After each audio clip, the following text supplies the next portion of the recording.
সকাল সকাল 3টা বইরা দিছে রে, একবার জায়গা মতো দিয়া দিছে, একবার বইরা দিছে, কাগজে দিছে, এটা বুঝাতাছি না, কাগজে দিছে।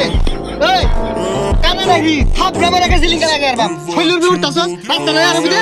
এই তুই কানা নাহি, তোর বাহির আছে 3টা বইরে দেব রইছে, তাও হাই দিছে, এটা দেখছস না? কি রে আজকে বড় বড় কথা কস, একবার কানের নিচে ঠাড়া একটা মারি দি আমার সুজা বাজা যা, কোনো কথা কইস না। কালে দেখি ভালো শুরু হচ্ছে, খেলছে আবার 83 নাম্বার দলের লাগে, আবার বড় বড় কথা কয় তাই না? না ওই বেলাটা তোর খেল বাড়াইছে না, চাষ বাড়াইছে ব্যালেট দিয়া। আজকের দিনের মধ্যে যদি আরেকটা কথা কস তোর কুপ পেতেন যা যা যা তোকে সামনে বলিস না। তোর দার মানি বাগার লাগে খেলা করবো, তোর সময় আবার কইছ না আপনারা জীবন দীক্ষা দাও। আরে বড় জার্মানির লগে, জার্মানির এবার তার আছে, ভুলে যদি তগর খেলা স্পেনের লগে বইরা যা দিব, বুঝস তো? হইছে দার মানি লাগে